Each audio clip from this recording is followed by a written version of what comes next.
shall we? Greetings and welcome to SonikElectrik. I have a very quick tutorial for you today, but first I wanted to share with you another promotion that the kind folks at IK Multimedia are running. This promotion runs for about another week until the 22nd of September, the year of our Lord 2020, the year that just won't quit. But you have the opportunity to get a free mastering plugin for the IK Multimedia Mastering Suite T-Rax. So let's jump over into T-Rax and see what the classic clipper is all about. So before we get into what the classic clipper is and does, let's talk a little bit about what T-Rax is and what it does. So T-Rax is a suite of plugins that are hosted inside your digital audio workstation, VST and AU format, but also T-Rax is an environment and platform in and of itself. So as such, it's I find it very appealing. The user interface is very easy to navigate, and everything's clear and concise and is visually very appealing. The tools are also pretty high quality, I think, for the price. There you can obviously get into some very high-end mastering tools, mastering plugins, without even getting into hardware, which obviously is like off the scale. And T-Rax is a great solution. I've been using it for about a year, and I really enjoy using it, and I think the results speak for themselves. So that's T-Rax, and I have the full version. So I have a whole sort of plethora of the plugins, of the tools available. T-Rax, IK Multimedia are giving away the classic clipper. So what is the classic clipper? I have a sound file loaded up. It's a song I just finished mixing. It's a cover song I did of an old Sisters of Mercy tune. If you follow the channel, you've probably seen it. I've got notification of it if you subscribe.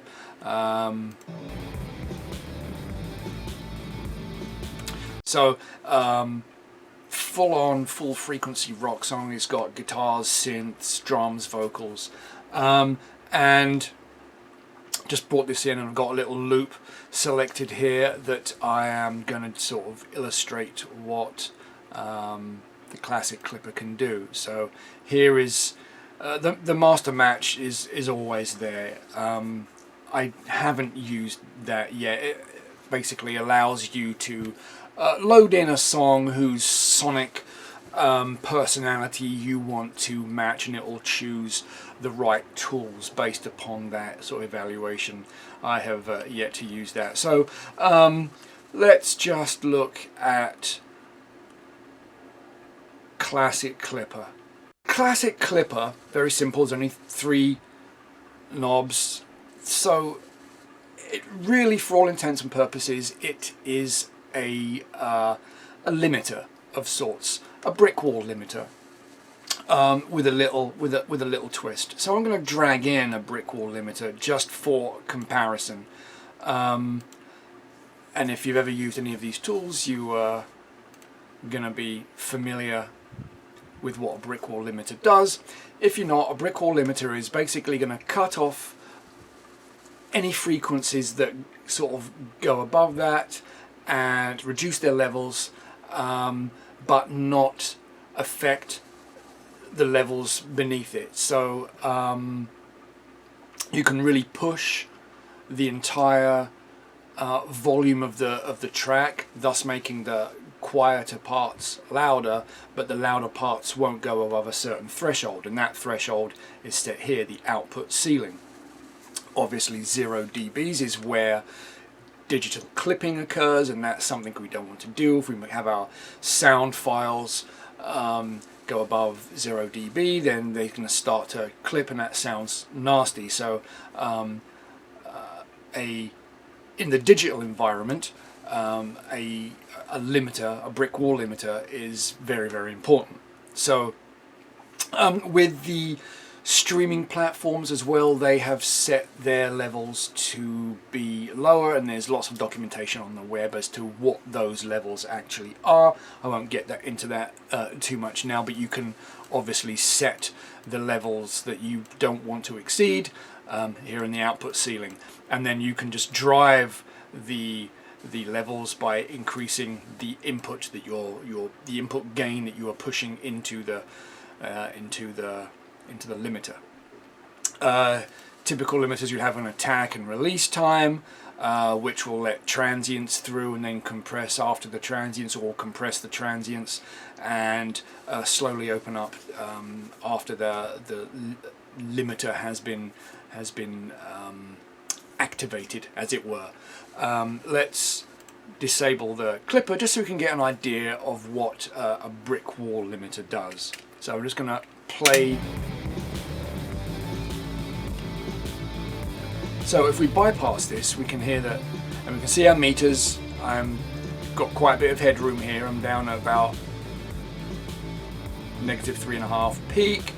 And the LUFS is about -10. So there's plenty of headroom to give me a chance to punch the overall levels of the song. So let's turn on the. You can see instantly it gets a little louder, and you can see my meters here. I'm now at -1.2, which is about, I'm at -7.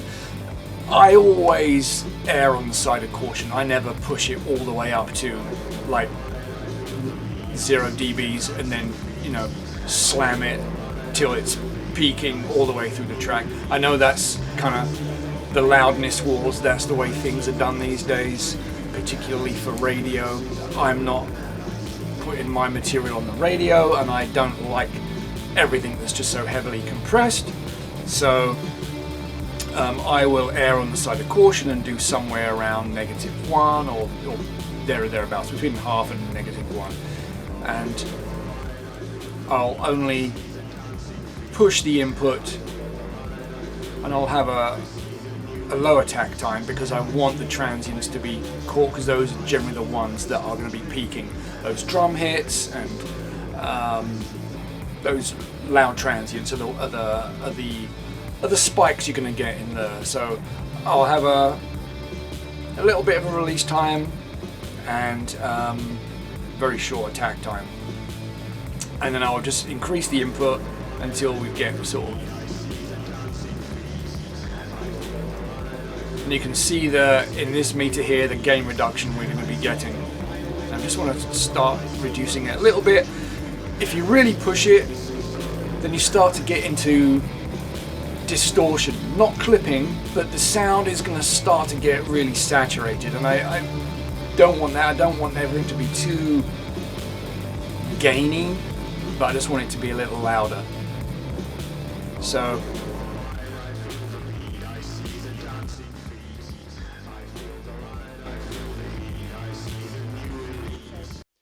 that's a brick wall limiter. So let's, this is disabled. Let's head over to the classic clipper, and we can see similarities and where it also differs. So we have the input gain and the output limit, and we have the meters to show what our track is doing. And instead of attack and release, we have this slope that talks about the knee. And in compression terms, if you're familiar with audio compressors, you know that the knee talks about how sharp or how smooth the roll on and roll off of the compression. So a brick wall limiter is definitely a hard knee. It gets to that level and it's gonna shut off, although you can dictate how quickly it opens and closes, or activates and deactivates with the attack and release time. In this case, we're looking more at the shape of the curve that activates it, where for all intents and purposes it really acts like a long attack or a slow attack, when you have a rounded slope, a shallow slope like this, when you have a hard knee and a steeper slope, that's really going to be a lot tighter of attack and release times for all practical sense of using it. So let's take a listen. So again, it's bypassed. If I activate that with 0, 0, it's not really doing much.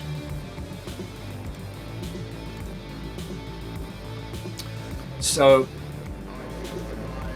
let's just start pushing the gain, and again keeping an eye on these meters here, and I can actually take a closer look at the meters, and I have a bit more of a frequency spectrum and a panorama spectrum down here, so I can see what's going on.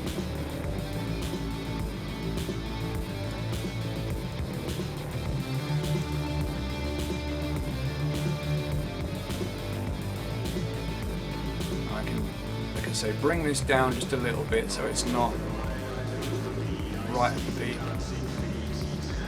So you can see sound-wise and functionally it's very much like a Brickwall limiter. And we have this slope here where the effects I feel are going to be a little less obvious, a little more subtle over on this towards the soft knee. You go over to the hard knee here, things get a bit tighter, I think is the word.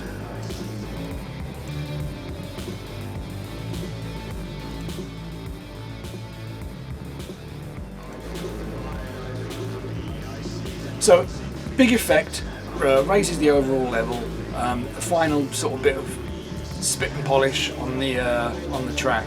Now what's cool and unique about the classic clipper is obviously if I command click the output, it resets to 0. You can see I can push this up.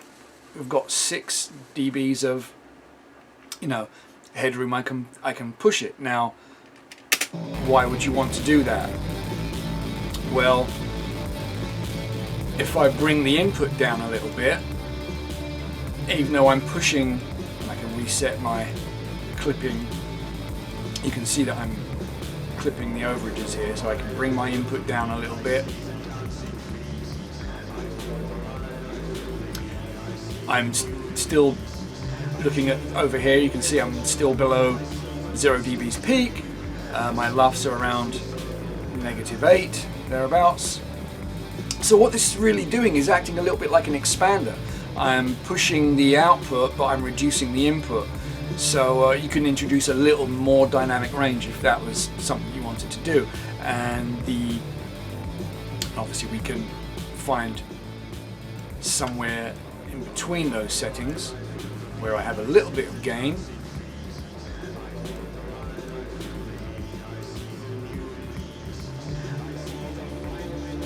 If I shift click so they can get more control, it'll go up in smaller increments. Always keeping an eye on the meters here, and making sure that I'm not over here. These little indicators will tell me if I'm clipping.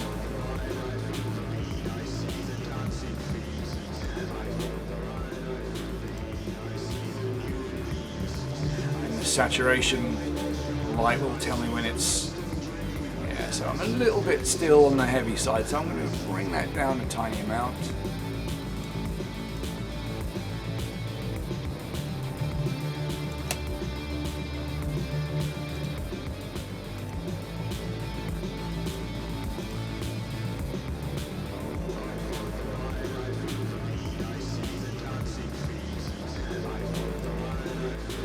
Okay, so that is the difference between the classic clipper and a Brickwall limiter. So it has its place. A Brickwall limiter is great, but the classic clipper is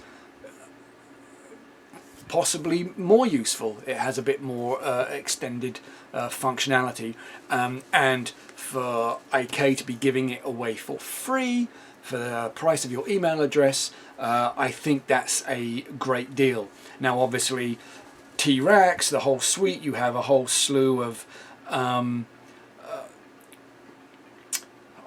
compressors and mastering compressors, mastering buses, mastering EQ, tape saturation.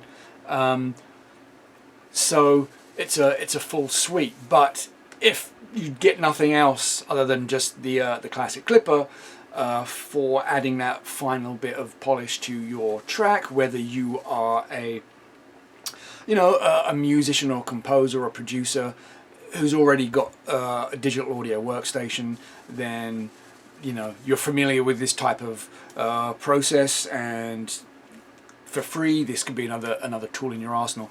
If you're doing audio for video, VSTs work in Premiere and DaVinci Resolve, although I wouldn't really recommend going that route. It's possible. I find it to be a little less stable. I would export a stereo master and then bring that into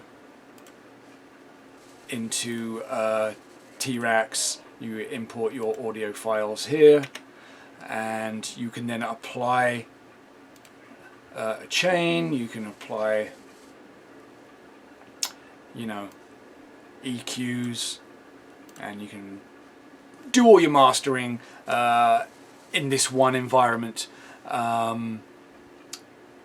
So it's like a freemium model again. You can download what they call the custom shop, the T-Racks custom shop, and then you can like buy the suite or buy sort of piecemeal the modules that sort of plug into it.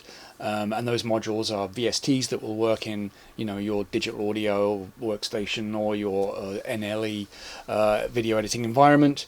But I find it to be it works better for me just to use the export stereo master and bring that into the T-Racks environment and work on the mastering chain there. So you have about a week left. It's the 15th of September today when I produce and upload this. The promotion ends on the 22nd. So you have about a week left to take advantage of this deal. Even if it's the one mastering tool you own, the classic clipper will improve your audio output. I get nothing out of any of this. I'm not affiliated with IK Multimedia in any way. It's just a great promotion, and I think that anyone who's working with audio files can take advantage of it. Okay, that's it for now. Thanks for joining me. Thanks for watching. I hope you found this useful and or interesting. So stay tuned. There's always more to come on the channel. And so, like, subscribe, follow, thumbs up, all that good stuff. And enjoy your free tools. Be creative, and I'll see you on the next one.